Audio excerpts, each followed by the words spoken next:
ಮಂತ್ರಿಯನ್ನು ಮನದಲ್ಲಿ ನೆನೆಸಿಕೊಳ್ಳುತ್ತಾ ಹಾಗೂ ವೇದಮೂರ್ತಿ ಶ್ರೀ ಡಾಕ್ಟರ್ ಮಾಂತೇಶ್ ಶಾಸ್ತ್ರಿಜಿಯವರ ಚರಣ ಕಮಲಗಳಿಗೆ ನಮಿಸುತ್ತಾ ಈ ಒಂದು ಶಾಲೆಯ ಎಲ್ಲ ಗುರು ವೃಂದದವರಿಗೆ ನಮಸ್ಕಾರಗಳನ್ನು ತಿಳಿಸುತ್ತಾ ಹಾಗೂ ಇಲ್ಲಿ ನಡೆದಿರ್ತಕ್ಕಂಥ ಎಲ್ಲ ಮೂದು ಪುಟಾಣಿಗಳಿಗೆ ವಂದನೆಗಳನ್ನು ತಿಳಿಸುತ್ತಾ ಇವತ್ತು ಈ ವೈದ್ಯರ ದಿನಾಚರಣೆ ಕಾರ್ಯಕ್ರಮಕ್ಕೆ ಮನೆ ಆಗ್ತಾ ಇದ್ದೇವೆ.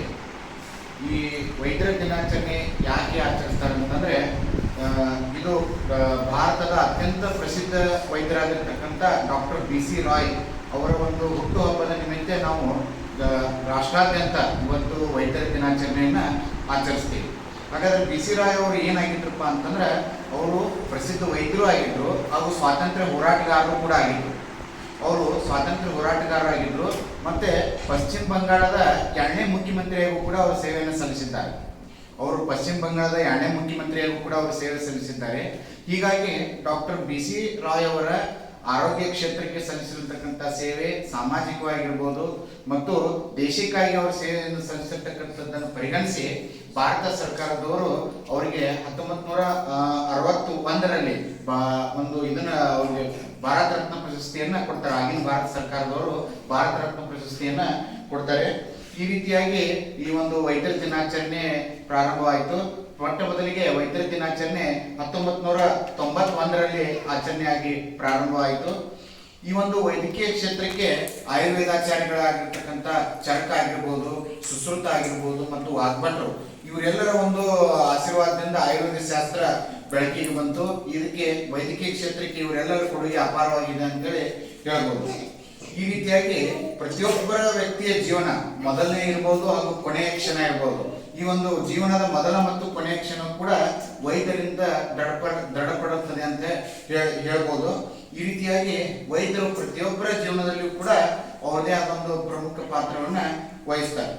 ಹಾಗಾದ್ರೆ ಡಾಕ್ಟರ್ ಕೆಲಸ ಏನಪ್ಪಾ ಅಂತಂದ್ರೆ, ಬರೀ ಅನಾರೋಗ್ಯ ಪೀಡಿತರಾಗಿರ್ತಕ್ಕಂಥ ಜನಗಳನ್ನ ಆರೋಗ್ಯಪಡಿಸುವುದಷ್ಟೇ ಅಲ್ಲ, ಈ ಒಂದು ಆರೋಗ್ಯವಂತ ಸಮಾಜವನ್ನು ಕೂಡ ಕಟ್ಟುವುದರಲ್ಲೂ ಕೂಡ ಅವರ ಪ್ರಾಮುಖ್ಯತೆ ಬಹಳ ಇದೆ ಅಂತ ಹೇಳಿ ಹೇಳ್ಬೋದು.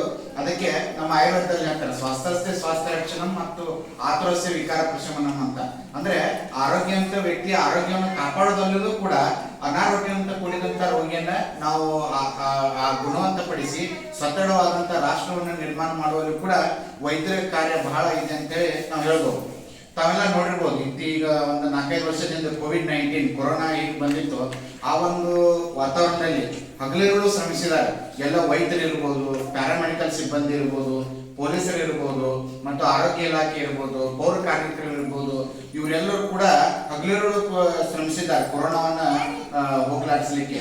ಈ ರೀತಿಯಾಗಿ ಎಲ್ಲ ವೈದ್ಯ ಬಾಂಧವರು ಇರ್ಬೋದು, ಅರೆ ವೈದ್ಯಕೀಯ ಸಿಬ್ಬಂದಿ ಇರ್ಬೋದು, ಇವರೆಲ್ಲರ ಸೇವೆ ಕೂಡ ತುಂಬಾ ಶ್ಲಾಘನೀಯ ಕೊರೋನಾ ಸಮಯದಲ್ಲಿ ಅಂತ ಹೇಳ್ಬೋದು.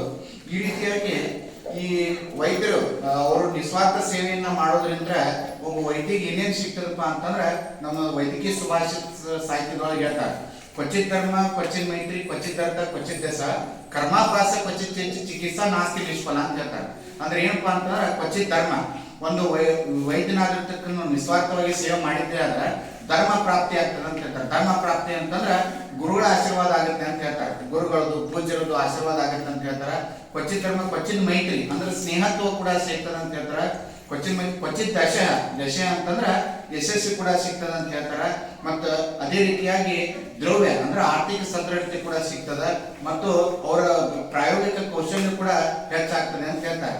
ಈ ರೀತಿಯಾಗಿ ವೈದ್ಯಕೀಯ ನಿಸ್ವಾರ್ಥವನ್ನು ಸೇವೆ ಮಾಡೋದ್ರಿಂದ ಇವೆಲ್ಲವೂ ಕೂಡ ನಮಗೆ ಲಭಿಸ್ತದೆ ಅಂತೇಳಿ ಹೇಳ್ಬೋದು.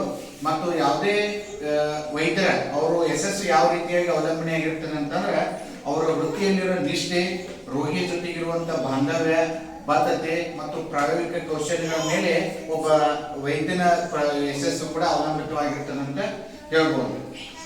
ನಮ್ಮ ಆಯುರ್ವೇದ ಶಾಸ್ತ್ರದಲ್ಲಿ ಏನ್ ಹೇಳ್ತಾರೆ ಅಂತಂದ್ರೆ, ಯಾವ ವೈದ್ಯ ರೋಗಿಯ ಒಂದು ಬಲವನ್ನು ಅಂದ್ರೆ ಅವನ ಶಕ್ತಿಯನ್ನ ಪರಿಗಣಿಸಿ ಅವ್ರು ಇರತಕ್ಕಂಥ ವಾಸಿಸುವ ಪ್ರದೇಶ, ಅವರು ಪ್ರಕೃತಿಯನ್ನ ಅಭ್ಯಸಿಸಿ ಯಾರು ಚಿಕಿತ್ಸೆಯನ್ನ ನೀಡ್ತಾರ ಅಂತ ವೈದ್ಯ ಉತ್ತಮ ವೈದ್ಯ ಅಂತ ಹೇಳಿ ಆಯುರ್ವೇದ ಶಾಸ್ತ್ರದೊಳಗೆ ಹೇಳ್ತಾರೆ.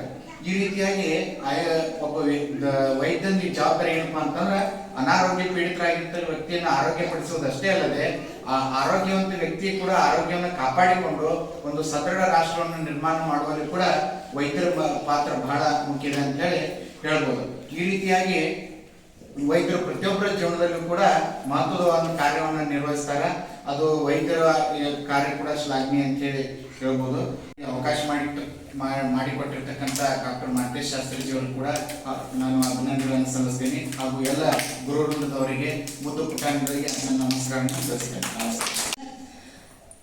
ಬಹಳ ಚಂದ ಹೇಳಿದ್ರು ಸರ್. ಯಾಕಂತಂದ್ರೆ 2019 ಅನ್ನೋದು ಎಲ್ಲರಿಗೂ ಒಂದೊಂದು ಪಾಠವನ್ನ ಕಲಿಸ್ಬಿಡ್ತು. ಅವಾಗ ಎಲ್ಲರೂ ಮನೆ ಒಳಗೆ ಕುತ್ಕೊಂಡು ರೆಸ್ಟ್ ಮಾಡಿದ್ರು. ಆದ್ರೆ ಯಾರಿಗೆ ರೆಸ್ಟ್ ಸಿಗ್ಲಿಲ್ಲ ಆ ಟೈಮ್ನಾಗ ಅಂದ್ರೆ ಒಂದು ಮನೆಯೊಳಗೆ ಕೆಲಸ ಮಾಡೋ ಹೆಣ್ಮಕ್ಳಿಗೆ, ಕೆಲಸ ಮಾಡೋ ವೈದ್ಯಕೀಯ ಸೇವೆ ಸಲ್ಲಿಸುವಂತ ಡಾಕ್ಟರ್ಸಿಗೆ, ಒಂದು ಪೊಲೀಸು, ಒಂದು ಮೀಡಿಯಾ, ಇವ್ರು ಯಾರಿಗೂ ರೆಸ್ಟ್ ಸಿಗ್ಲಿಲ್ಲ. ಅವಾಗ ಗೊತ್ತಾಯ್ತು ಅವ್ರ ಕೆಲಸದ ಮಹತ್ವ ಏನಂತಾಳೆ.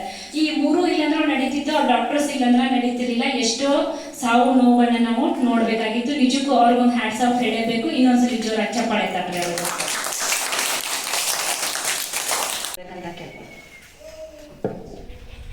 ಎಲ್ಲ ಮಕ್ಕಳಿಗೂ very good morning sir. Very good morning sir. Sir ಬಂದಿದ್ದಾರೆ. ಅವರು ನಮ್ಗೆ ಇಲ್ಲಿ ಯಾಕೆ ಬಂದಾರ ಅಂತಂದ್ರೆ, ನಾವು ಯಾವ ರೀತಿ ಮಕ್ಕಳಿಗೆ ಆರೋಗ್ಯವನ್ನು ಕಾಪಾಡ್ಕೋಬೇಕು, ಮಕ್ಕಳು ಯಾವ ರೀತಿ ಶಿಸ್ತಾಗಿರ್ಬೇಕು, ಯಾವ ರೀತಿ ಊಟ ಮಾಡಬೇಕು, ಬ್ಯಾಡ್ ಹ್ಯಾಬಿಟ್ ಯಾವ ಬೆಳೆಸ್ಕೋಬಾರ್ದು ಅಂತ ಹೇಳಕ್ ಬಂದರು. ಅವ್ರು ಯಾವ ರೀತಿ ಹೇಳ್ತಾರಲ್ಲ ಅದನ್ನ ನೀವೆಲ್ಲ ಪಾಲನೆ ಮಾಡ್ಕೊಂಡು ಹೋಗ್ಬೇಕಾಗಿತ್ತು. ಮಕ್ಕಳು ಮಾಡ್ತಿರಲ್ಲ? ಏನ್ ಮಾಡ್ತೀರಿ? ಡಾಕ್ಟರ್ ಸರ್ ಏನ್ ಹೇಳ್ತಾರಲ್ಲ ಅದನ್ನೆಲ್ಲ ನೀವು ಮನ್ಯಾಗೂ ಪಾಲಿಸ್ಬೇಕು, ಸ್ಕೂಲ್ನಲ್ಲೂ ಪಾಲಿಸ್ಬೇಕು. ಪಾಲಿಸ್ತಿರಲ್ಲ? ಸರ್ ಒಂದ್ಸಲ ಎಲ್ಲರೂ ಥ್ಯಾಂಕ್ ಯು ಹೇಳ್ತೀರಿ? ಜೋರು ಹೇಳಲ್ಲರು. ಸರ್ ಬಂದಿದ್ದಕ್ಕೆ ತುಂಬಾ ಥ್ಯಾಂಕ್ಸ್ ರೀ. ಮತ್ ಮೇಲಿಂದ ಮೇಲೆ ನಮ್ಮ ಗುರುಕುಲಕ್ಕೆ ಬಂದ ನಮ್ಮ ಮಕ್ಕಳಿಗೆ ಆರೋಗ್ಯ ಹೆಂಗ್ ಕಾಪಾಡ್ಕೋಬೇಕಂತ ಬಂದಂತ ಹೇಳಿ ನಮ್ಮ ಸ್ಕೂಲ್ ಬಗ್ಗೆ ಕಾಳಜಿ ತಗೋರಿ ಸರ್. ನಿಜ ಸರ್, ಇವತ್ತು ಡಾಕ್ಟರ್ಸ್ ಡೇ ಸಂಬಂಧ ಕಾರ್ಯಕ್ರಮಕ್ಕೆ ಬರ್ತಾರ. ಆದ್ರೆ ಅವ್ರು ನಮಗೆ ಗೆಸ್ಟ್ ಅಲ್ಲ, ಯಾಕಂದ್ರೆ ಅವ್ರು ನಮ್ಮ ಶಾಲೆಯವರನ್ನ. ನಮ್ಮ ಮಕ್ಕಳಿಗೆ ಬಹಳ ಅವಶ್ಯಕ ಇರ್ತಾರೆ. ಯಾಕಂದ್ರೆ ಸಣ್ಣ ಮಕ್ಕಳಾಗ್ತಾರ, ಅವ್ರಿಗೆ ಯಾವ ತರ ಕೇರ್ ಮಾಡ್ಕೋಬೇಕು ಏನೋ ಗೊತ್ತಿರಂಗಿಲ್ಲ.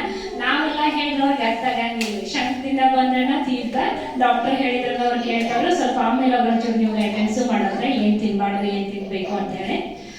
ಓಕೆ, ಈ ಒಂದು ನಮ್ಮ ಕಾರ್ಯಕ್ರಮಕ್ಕೆ ಆಗಮಿಸಿದಂತ ದೇವಲಾಪುರ್ ಸರ್ ಅವರಿಗೆ ನಮ್ಮ ಒಂದು ಗುರುಕುಲದ ವತಿಯಿಂದ ಒಂದು ಚಿಕ್ಕ ಸತ್ಕಾರ. ದಯವಿಟ್ಟು ಅದನ್ನೆಲ್ಲ ನಮ್ಮ ಸಿಬ್ಬಂದಿಗಳು ಸೇರ್ಕೊಂಡು ನೆರವೇರಿಸಿಕೊಡ್ಬೇಕು. ಅಣ್ಣ ಪ್ಲೀಸ್ ಒಂದು ಚೇರ್ ಹಾಕ್ರಿ.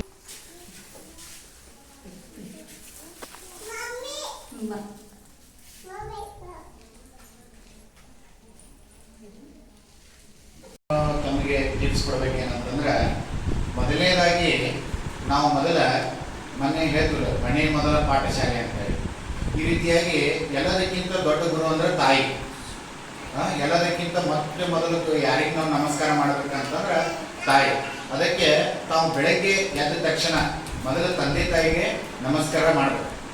ಯಾಕಂತಂದ್ರೆ ತಂದೆ ತಾಯಿಯ ಆಶೀರ್ವಾದಕ್ಕಿಂತ ಈ ಜಗತ್ತಿನಲ್ಲಿ ಯಾವುದೇ ದೊಡ್ಡ ಆಶೀರ್ವಾದ ಇಲ್ಲ.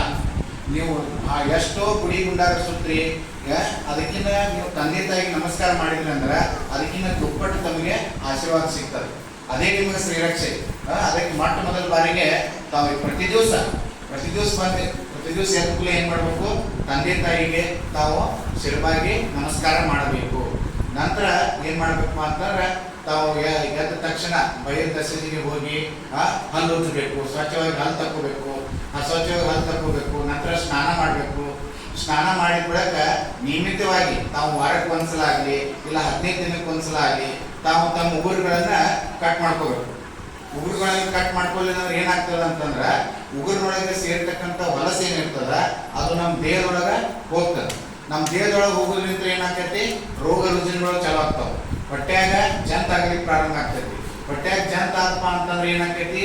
ನಮ್ಮ ಶರೀರದೊಳಗೆ ರಕ್ತ ಪ್ರಮಾಣ ಕಡಿಮೆ ಆಗ್ತೈತಿ. ನಾವು ತಿನ್ನುವ ಆಹಾರ ಏನೈತಲ್ಲ ಅದೆಲ್ಲ ಜಂತ್ ತಿನ್ನಕ್ಕೆ ಸ್ಟಾರ್ಟ್ ಆಗ್ತಾವ ಹೊಟ್ಟೆ ಒಳಗೆ. ಅದಕ್ಕೆ ಜಂತನ ದೊಡ್ಡದಾಗೈತಿ, ನೀವೇನು ದೊಡ್ಡವರಾಗಂಗಿಲ್ಲ. ಅದಕ್ಕೆ ನಾವು ಏನ್ ಮಾಡಬೇಕು ಅಂದ್ರೆ ಸ್ವಚ್ಛತೆಯನ್ನು ಕಾಪಾಡಬೇಕು. ಅದಕ್ಕೆ ವೈಯಕ್ತಿಕ ಸ್ವಚ್ಛತೆ ಅಂತ ಹೇಳ್ತಾರೆ.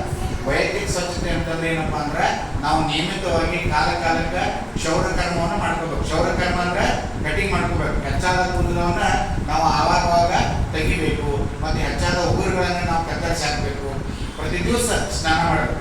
ಪ್ರತಿ ದಿವಸ ಬೆಳಿಗ್ಗೆ ಸ್ನಾನ ಮಾಡೋದ್ರಿಂದ ಏನಾಗ್ತದಪ್ಪ ಅಂದ್ರೆ, ನಮ್ಗೆ ಯಾವುದೇ ತರದಂತ ತ್ವಚಾ ರೋಗಗಳು ಬರೋದಿಲ್ಲ, ಚರ್ಮ ರೋಗಗಳು ಬರೋದಿಲ್ಲ. ಸ್ನಾನ ಮಾಡಿದ ನಂತರ ತಂದೆ ತಾಯಿಗೆ ನಮಸ್ಕಾರ ಮಾಡಿ, ಎಲ್ಲ ಮನೆಯಲ್ಲಿ ದೇವರಿಗೆ ನಮಸ್ಕಾರ ಮಾಡಿ ನಾವು ಮುಂದಿನ ಅಭ್ಯಾಸ ಕ್ರಮವನ್ನು ಪ್ರಾರಂಭ ಆದಷ್ಟ ಎಲ್ಲರೂ ಬೆಳಿಗ್ಗೆ ಬೇಗ ಹೇಳಕ್ಕೆ ಅಭ್ಯಾಸ ಮಾಡ್ಕೊಡಿ, ಅಂದ್ರೆ ರೂಢಿ ಮಾಡ್ಕೊಡಿ. ಅದಕ್ಕೆ ನಾವು ಬ್ರಾಹ್ಮಿ ಮುಹೂರ್ತ ಅಂತ ಹೇಳಿ ಕರಿತೀವಿ. ಬ್ರಾಹ್ಮಿ ಮುಹೂರ್ತದೊಳಗೆ ಓದೋದ್ರಿಂದ ಏನಾಗ್ತದೆ ಅಂತಂದ್ರೆ ನಾವು ಓದಿದ್ದು ಮನದಟ್ಟಾಗಿ ಉಳಿತದ, ನಮಗೆ ನೆನಪಿನಲ್ಲಿ ಉಳಿತದ. ಅದು ನೆನಪಿನಲ್ಲಿ ಉಳಿತಂದ್ರೆ ತಾವು ಎಕ್ಸಾಮ್ ಒಳಗೆ ಅದನ್ನು ಬರೀಲಿಕ್ಕೆ ಅನುಕೂಲ ಆಗ್ತದೆ. ಅದು ಕೇಳ್ತಕ್ಕಂಥ ಪ್ರಶ್ನೆಗೆ ಸರಿಯಾಗಿ ಉತ್ತರಿಸಲಿಕ್ಕೆ ಅನುಕೂಲ ಆಗ್ತದೆ. ಅದಕ್ಕೆ ಬ್ರಾಹ್ಮಿ ಮುಹೂರ್ತದಲ್ಲಿ ಓದೋದು ಬಹಳ ಸೂಕ್ತ ಅಂತ ಹೇಳ್ತಾರೆ. ಯಾಕಂತಂದ್ರೆ ಬ್ರಾಹ್ಮಿ ಮುಹೂರ್ತದೊಳಗೆ ನಮ್ಮ ಸುತ್ತಲೂ ಭೂಮಿಯ ಸುತ್ತಲೂ ಏನಪ್ಪ ಅಂದ್ರೆ ಓಜೋನ್ ಪರದೆ ಅದ, ಓತ್ರಿ ಅಂತ ಹೇಳಿ ಕರಿತೀವಿ. ಈ ಒಂದು ಓಜೋನ್ ಪರದೆ ಭೂಮಿಗೆ ಸಮೀಪವಾಗಿರ್ತದೆ. ಅವಾಗ ಅದು ಸಮೀಪವಾಗಿರೋದಕ್ಕಿಂತ ನಮ್ಮ ಸುತ್ತಮುತ್ತಲ ಆಮ್ಲಜನಕದ ಪ್ರಮಾಣ ಹೆಚ್ಚಾಗಿರ್ತದೆ. ಅದು ನಮ್ಮ ಶರೀರಕ್ಕೆ ಹೆಚ್ಚಿನ ವಾಯುವನ್ನು ಕೊಡೋದ್ರಿಂದ ನಮ್ಮ ಶರೀರಕ್ಕೆ ಮನದಟ್ಟ ಆಗ್ತದೆ, ಬ್ರೈನಿಗೆಲ್ಲ ಅದು ಪುಷ್ಟಿಯನ್ನು ನೀಡ್ತದೆ. ಅದನ್ನು ನಾವು ಆ ಟೈಮ್ಗಳಲ್ಲಿ ನಾವು ಅಭ್ಯಾಸ ಮಾಡಿದ್ದೆ ಆದ್ರೆ ಅದು ಕಡಿತನಕ ನೆನಪುಡ್ತದೆ ಅಂತ ಹೇಳ್ತಾರೆ. ಅದಕ್ಕೆ ಬ್ರಾಹ್ಮಿ ಮುಹೂರ್ತ ನಮ್ಗೆ ಅಭ್ಯಾಸಕ್ಕೆ ಬಹಳ ಸೂಕ್ತ ಅಂತ ಹೇಳ್ತಾರೆ. ಅದಕ್ಕೆ ಬೆಳಗ್ಗೆ ಎಲ್ಲ ಮುಗಿಸಿ ಸ್ಕೂಲಿಗೆ ಬಂದ ನಂತರ ಮೊದಲು ಎಲ್ಲ ಇಲ್ಲಿ ನಿಮ್ಮ ಕ್ಲಾಸ್ ಟೀಚರ್ ಯಾರದಾರ, ಗುರುಗಳು ಅದಾರ, ಅವ್ರಿಗೂ ಕೂಡ ನೀವು ನಮಸ್ಕಾರ ಮಾಡಬೇಕು. ಅವ್ರೇನು ಹೇಳ್ತಾರ ಅದನ್ನ ಚಾಚು ತಪ್ಪದೆ ಕೇಳಬೇಕು. ಚಾಚು ತಪ್ಪದೆ ಕೇಳೋದ್ರಿಂದ ನಿಮ್ಗೆ ಏನಾಗ್ತದೆ ಅಂದ್ರೆ ಅದು ತಲೆಯಾಗಿರ್ತದೆ. ಯಾವತ್ತೂ ಗುರುವಿನ ಆಶೀರ್ವಾದ ಬಹಳ ಮುಖ್ಯ, ಗುರುವಿನ ಆಶೀರ್ವಾದನೂ ಕೂಡ ಬಹಳ ಮುಖ್ಯ. ಅದಕ್ಕೆ ಹೇಳ್ತಾರೆ ಹರ ಮುನಿದರು ಗುರು ಕಾಯಣ ಅಂತ ಹೇಳ್ತಾರೆ. ಅಂದ್ರೆ ಇವನ್ ಹರ ಮುನಿದರು ಅಂದ್ರೆ ಹರನ ಶಾಪ್ ಇದ್ರು ಕೂಡ ಗುರುವಿನ ಆಶೀರ್ವಾದದಿಂದ ನಮಗೇನೂ ಆಗೋದಿಲ್ಲ, ಅದೇ ಸಂರಕ್ಷಣೆ ಅಂತ ಹೇಳ್ತಾರೆ. ಅದಕ್ಕೆ ತಾವು ತಮ್ಮ ಕ್ಲಾಸ್ ಟೀಚರ್ ಯಾರಿದಾರೆ ಎಲ್ಲ ಗುರುಂದಕ್ಕೂ ಬಂದ ಕೂಡ ಅವ್ರಿಗೆ ನಮಸ್ಕಾರ ಹೇಳ್ಬೇಕು, ಗುಡ್ ಮಾರ್ನಿಂಗ್ ಹೇಳ್ಬೇಕು, ಗುಡ್ ಆಫ್ಟರ್ನೂನ್ ಹೇಳ್ಬೇಕು, ಗುಡ್ ಈವ್ನಿಂಗ್ ಹೇಳ್ಬೇಕು. ಈ ರೀತಿಯಾಗಿ ತಾವು ಅಭ್ಯಾಸವನ್ನ ರೂಢಿ ಮಾಡ್ಕೊಳ್ಬೇಕು. ಮತ್ತೆ ಸ್ಕೂಲ್ ಮುಗಿದ ನಂತರ ಮನೆಗೆ ಹೋಗಿ ಫ್ರೆಶ್ ಆಗಿ ಎಲ್ಲ ಕೈಕಂಬತ್ತಿ ತಕ್ಕೊಂಡು ವಿಭೂತಿ ಹಚ್ಕೊಂಡು ಮತ್ತೆ ಏನು ಇವತ್ತಿನ ಹೋಮ್ವರ್ಕ್ ಏನು ಕೊಟ್ಟಿರ್ತಾರಲ್ಲ ಅದನ್ನ ಮಾಡ್ಕೋತಾ ಕೊಡ್ಬೇಕು. ಮತ್ತು ಮೊದಲನೇ ಆದ್ಯತೆ ಏನಪ್ಪಾ ಅಂದ್ರೆ ಮನೆಯಲ್ಲಿ ತಯಾರಿಸಿದ ಆಹಾರವನ್ನು ತಾವು ಊಟ ಮಾಡಬೇಕು. ಮನೆಯಲ್ಲೇ ತಯಾರಿಸಿದ ಆಹಾರವನ್ನು ತಾವು ಊಟ ಮಾಡೋದ್ರಿಂದ ಯಾವುದೇ ಕೂಡ ರೋಗ ರುಜಿನಗಳು ಕೂಡ ಬರೋದಿಲ್ಲ ಅಂತ ಹೇಳ್ತಾರೆ. ಅದಕ್ಕೆ ತಾಯಿ ಏನು ಅಡುಗೆ ಮಾಡಿರ್ತಾಳ ಅದು ಬಹಳ ಶ್ರೇಷ್ಠ ಅಂತೇಳಿ ನಮ್ಮ ಭಾರತೀಯ ಸಂಸ್ಕೃತಿ ಒಳಗೆ ಹೇಳ್ತಾರೆ. ಅದಕ್ಕೆ ಮನೆಯ ಊಟವನ್ನೇ ನಾವು ಆಹಾರವನ್ನ ಸೇವಿಸಬೇಕು. ಮತ್ತು ರಾತ್ರಿ ಬೇಗ ಮಲಗಬೇಕಂತ ಹೇಳ್ತಾರೆ. ಬೇಗ ಮಲಗಿ ಬೇಗ ಹೇಳು. ಅದಕ್ಕೆ ನಾವು ಬೇಗ ಮಲಗಿದ್ವಿ ಅಂದ್ರೆ ಬೆಳಗ್ಗೆ ಬೇಗ ಹೇಳಲಿಕ್ಕೆ ಅನುಕೂಲ ಆಗ್ತದೆ. ಈ ರೀತಿಯಾಗಿ ನಾವು ನಮ್ಮ ದಿನಚರಣೆಯನ್ನ ಪಾಲಿಸ್ಬೇಕು. ಅದಕ್ಕೆ ವೈಯಕ್ತಿಕ ಸ್ವಚ್ಛತೆ ಬಹಳ ಮುಖ್ಯದ. ಮತ್ತೆ ಇನ್ನೊಂದು ಏನಪ್ಪ ಅಂದ್ರೆ ಸಾರ್ವಜನಿಕ ಸ್ವಚ್ಛತೆ ಅಂತ ಕೂಡ ಹೇಳ್ತಾರೆ. ಸಾರ್ವಜನಿಕ ಸ್ವಚ್ಛತೆ ಅಂತಂದ್ರೆ ನಮ್ಮ ಮನೆಯ ಸುತ್ತಮುತ್ತಲೂ ಕೂಡ ನಾವು ಸ್ವಚ್ಛತೆಯನ್ನು ಕಾಪಾಡ್ಕೋಬೇಕು. ಮನೆಯ ಸುತ್ತಮುತ್ತ ಸ್ವಚ್ಛತೆಯನ್ನು ಕಾಪಾಡ್ಕೋದ್ರಿಂದ ಏನಾಗ್ತದೆ ಅಂತಂದ್ರೆ ಸೊಳ್ಳೆ ಉತ್ಪತ್ತಿ ಆಗೋದಿಲ್ಲ. ಮನೆ ಸುತ್ತಮುತ್ತ ನೀರು ನಿಲ್ಲುವುದನ್ನು ನಾವು ನೋಡ್ಕೋಬೇಕು. ಮತ್ತು ಸದಾ ಕಿಟಕಿಗಳಿಗೆ ಬಾಗಿಲುಗಳಿಗೆ ನಾವು ತಂತಿ ಜಾಲರಿಯನ್ನು ಬಳಸಬೇಕು. ಅದನ್ನ ಬಳಸೋದ್ರಿಂದ ಏನಾಗ್ತದೆ ಅಂತಂದ್ರೆ ಸೊಳ್ಳೆಗಳು ಯಾವ ಬರೋದಿಲ್ಲ ನೋಡಿ ಆಗ್ತೈತಿ. ಅವು ಕೂಡ ರೋಗ ಉತ್ಪನ್ನಗಳನ್ನ ಮಾಡ್ತಾವ. ಕೆಲವೊಂದು ಈಗ ನೋಡ್ರಿ ಪಾವ್ ಬಜಿ ಒಳಗ ಅಜಿನೋಮೋಟೊ ಅಂತೇಳಿ ಒಂದು ಕೆಮಿಕಲ್ ಹಾಕ್ತಾರೆ. ಅದನ್ನ ಹಾಕೋದ್ರಿಂದ ಏನಾಗ್ತದೆ ಅಂದ್ರೆ ಶರೀರದೊಳಗೆ ಗ್ಯಾಸ್ಟ್ರಿಕ್ ಪ್ರಾಬ್ಲಮ್ ಚಲೋ ಆಗ್ತೈತಿ.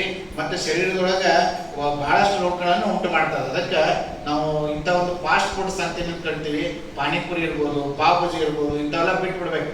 ಮನೆಯಲ್ಲೇ ತಯಾರಿಸಿದ ಆಹಾರವನ್ನ ನಾವು ಸೇವಿಸಬೇಕು. ಕುರ್ಕುರಿ, ಬಿಂಗು ಇಂಥವೇನದಾವಲ್ಲ ಅವ್ರು ಸರಿಯಾಗಿ ತಯಾರು ಮಾಡಿರೋದಿಲ್ಲ. ಅವ್ನು ಹೆಂಗ್ ತಯಾರು ಮಾಡಿರ್ತಾರೋ ಅವ್ರಿಗೆ ಗೊತ್ತ. ಅದಕ್ಕೆ ತಾವು ಆದಷ್ಟು ಅಂತ ಅಹಿತಕರ ಆಹಾರದಿಂದ ದೂರ ಇರ್ಬೇಕಂತೇಳಿ ಹೇಳಲಿಕ್ಕೆ ಇಷ್ಟಪಡ್ತೀವಿ.